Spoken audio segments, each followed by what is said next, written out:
नमस्कार दर्शकों, मैं शिवप्रिया सिंह स्वागत करती हूं आप सबका श्रेष्ठ भारत के इस विशेष कार्यक्रम में। जैसा कि हम सब जानते हैं कि पितृपक्ष शुरू होने वाला है, तो आज इस कार्यक्रम में हम चर्चा करेंगे पितृपक्ष के ऊपर और विस्तार में जानेंगे कि आखिर पितृपक्ष का महत्व क्या है, पितृपक्ष के दौरान कौन कौन सी क्रियाएं और अनुष्ठान होते हैं, उन्हें करने का महत्व क्या है और जानेंगे पितृपक्ष के दौरान हमें किन बातों का खास ख्याल रखना चाहिए। साथ ही जानेंगे पितृपक्ष के मुहूर्त के बारे में। और इन्हीं सब विषयों पर चर्चा करने के लिए हमारे साथ स्टूडियो में मौजूद हैं आचार्य महेश जी। आपका बहुत बहुत स्वागत है हमारे इस कार्यक्रम में। तो मैं सबसे पहले आपसे ये जानना चाहती हूँ कि पितृपक्ष क्या है और इसे मनाने का महत्व क्या है। पहले तो हमारे जो श्रेष्ठ भारत के जितने भी दर्शक हैं उनको हरिओम, जय माता दी।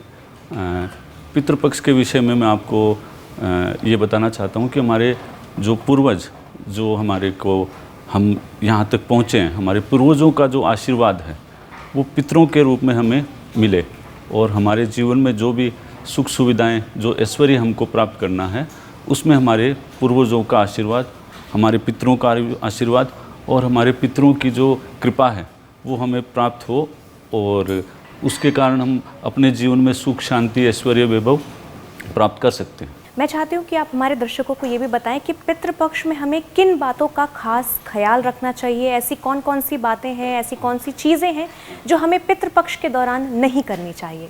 देखिए, पहले ये समझना ज़रूरी है कि पितृपक्ष जो हमारे को ये जो अभी अगले महीने ये भाद्रपद पूर्णिमा से शुरू होके अश्विनी अमावस्या तक, कृष्ण पक्ष अमावस्या तक चलेंगे। ये 15-16 दिन का रहता है और इसमें हम लोगों को मोस्टली हमारे जो संस्कार होते हैं, जो हमारे को पूर्वजों से जो हमें मिले हैं, जिससे कि हमको जो रीति रिवाज, हमको जो लोकाचार जिनको बोलते हैं, उनका हमें पालन करना चाहिए। जैसे हर समाज के अंदर, हर जाति के अंदर अपने अपने कुछ नियम होते हैं, ठीक है। उन नियमों का पालन करना चाहिए। खान पान जो हमारा है वो हमें शुद्ध रखना चाहिए, पवित्र रखना चाहिए। नॉनवेज वगैरह जो खाते हैं तो हो सकता है 15 दिन तक जो श्राद्ध पक्ष रहते हैं उसमें नॉनवेज का उपयोग नहीं करें।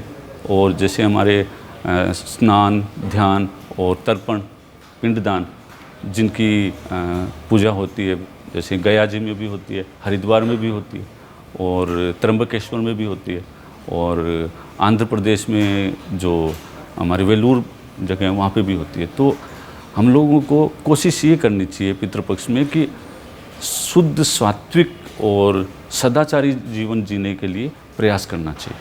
उसमें कुछ नियम है, जैसे कि नाखून वगैरह हो गया और नाखून नहीं काटने चाहिए और साबुन वगैरह का उपयोग है वो नहीं करना चाहिए।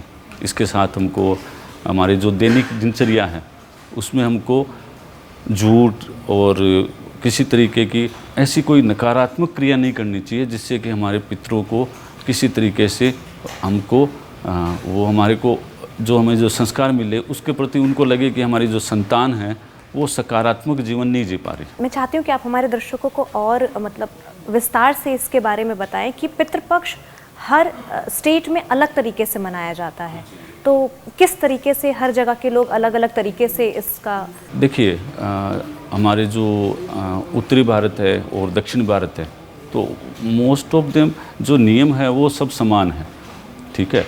लेकिन उसमें दो चीज़ें फ़र्क है। वहाँ जैसे दक्षिण भारत में जो लोग पितृपक्ष का जो नियम है उनका, उन नियमों के अंदर उनके जो विधि विधान है और हमारे जो उत्तरी भारत में है तो विधि विधान में थोड़ा बहुत फ़र्क है। वो फ़र्क है, हाँ, वो फ़र्क है कि भाई उनके जो जैसे कि द्विज है, जो ब्राह्मण हैं, उनका अपना एक नियम है। उसमें जो हमारे शास्त्रोक्त जो विधि है वो शास्त्रोक्त विधि एक ही है, लेकिन करने का जो तरीका है वो अलग अलग।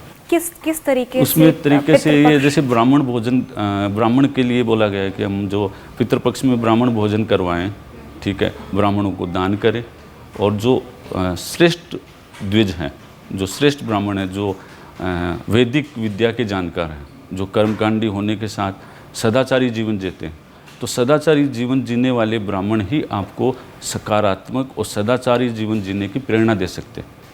ये तो उनका सानिध्य, उनका आशीर्वाद मिले और जो हमारे पूर्वज हैं उन पूर्वजों के प्रति हमारा समर्पण, वो श्राद्ध, श्रद्धा, यानी पितृपक्ष का मूल है श्राद्ध।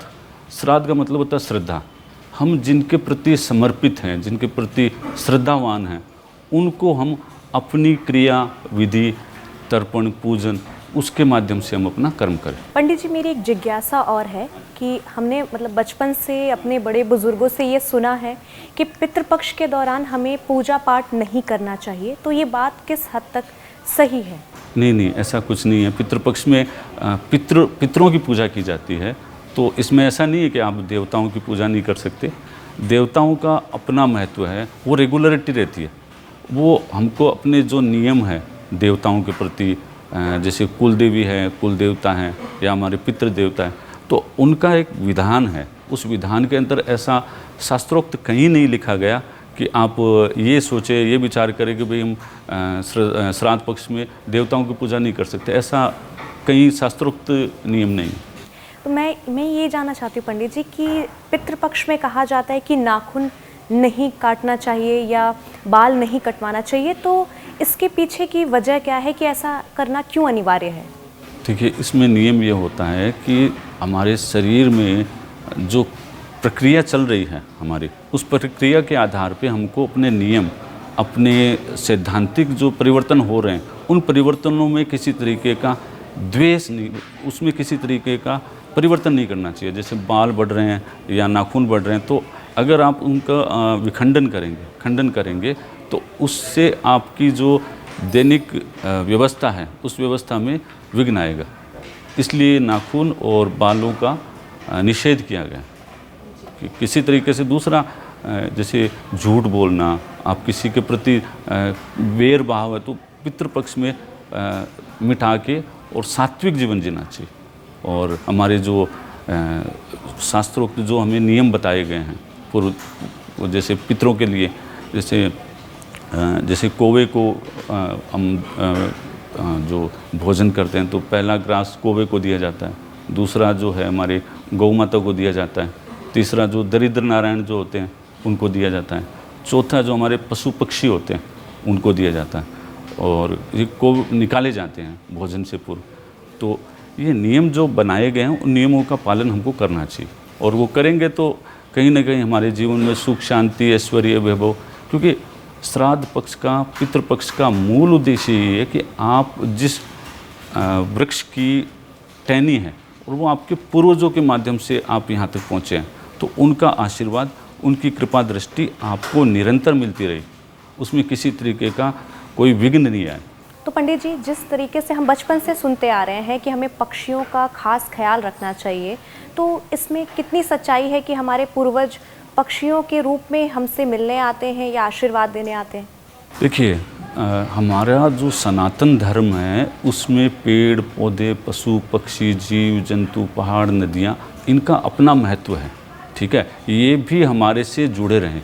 इनको दिया गया दान, इनके प्रति हमारी जो श्रद्धा भक्ति है, इनके प्रति जो हम अपना एक नियम जो बनाया हुआ है हमारे पूर्वजों का, तो वो जुड़ने से कहीं ना कहीं हम प्रकृति से भी जुड़ते हैं।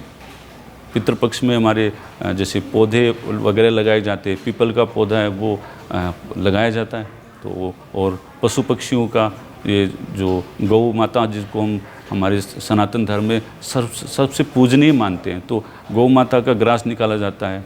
कौवे के रूप में हम मानते हैं कि हमारे श्राद्ध पक्ष में हमारे पितर आते हैं, तो वो उनको दिया गया दान, उनके प्रति किया गया सेवा या समर्पण, या उनके प्रति किसी भी तरीके का जो समर्पण है, वो कहीं ना कहीं प्रभावी हो। अभी जैसे आपने कहा कि पितृपक्ष के दौरान पीपल का पेड़ लगाना चाहिए, तो इसके पीछे की वजह क्या है?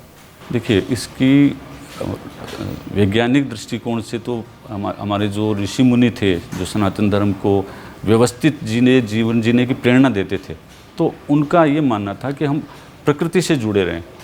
ठीक है, पीपल का जो पौधा है वो जो पेड़ है वो ऑक्सीजन देता है, ये वैज्ञानिक तथ्य है। तो हमारे पूर्वजों ने पहले ही ये उनको ज्ञान था इस बात का कि आप पीपल के पौधे लगाइए, बड़ के पौधे लगाइए, तो उसमें आपका एक प्राकृतिक सामंजस्य बनेगा, प्रकृति से जुड़े रहेंगे।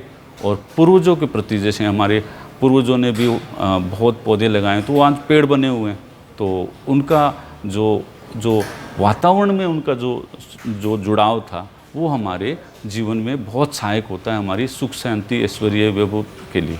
पंडित जी, मैं चाहती हूँ कि चलते चलते आप हमारे दर्शकों को ये बताएं कि पितृपक्ष का शुभ मुहूर्त कब है और कब से शुरू हो रहा है पितृपक्ष? देखिए, पितृपक्ष जो हमारा है वो भाद्रपद पूर्णिमा, शुक्ल पक्ष पूर्णिमा से शुरू होने वाला है और अश्विनी कृष्ण पक्ष अमावस्या तक रहेगा। तो इसमें ये 16 दिन तक का है।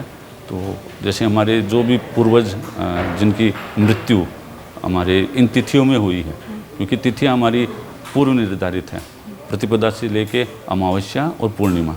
तो इन तिथियों में जिन पितरों की मृत्यु हुई है, उन तिथियों में उनका आह्वान करके, उनका पिंडदान करके, उनका तर्पण करके, उनके प्रति श्रद्धा, दान और कर्म क्रिया, जिसमें कि हमारी श्रद्धा होती है, भक्ति होती है, तो वो हमें आशीर्वाद के रूप में हमें सुख शांति का आशीर्वाद देते हैं। पंडित जी, आपने इतनी गहरी जानकारी दी इस त्यौहार के बारे में, जो आपने जानकारी दी, जो साझा किया, इसके लिए आपका बहुत बहुत धन्यवाद। कार्यक्रम में आने के लिए बहुत धन्यवाद। तो दर्शकों, आज के इस कार्यक्रम में हमने बात की पंडित महेश जी से और विस्तार में जाना पितृपक्ष के बारे में। आज के इस कार्यक्रम में बस इतना ही।